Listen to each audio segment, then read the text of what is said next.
Welcome. Good to have you here this morning.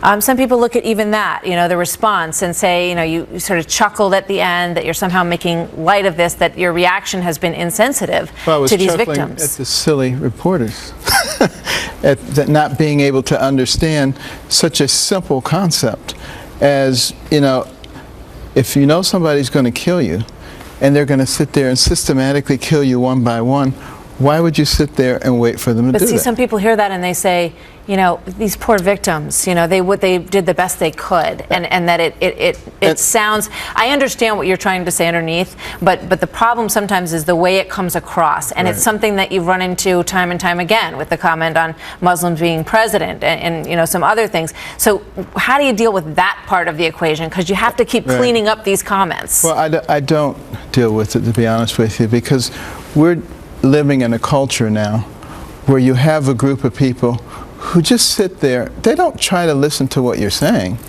They're just trying to find a defect so that they can cause more division. They're trying to divide our nation into factions. War on women, age wars, income wars, religious wars, race wars, you name it.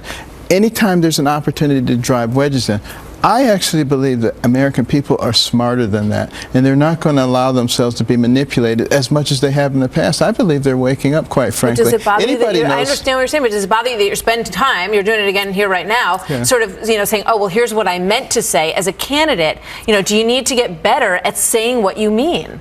I don't think so, actually. I think people know exactly what I'm saying, and they know exactly what the media is trying to do. And I think they're smarter than that. They're not going to be manipulated. So I'm not going to change and become, a vanilla envelope that they can accept.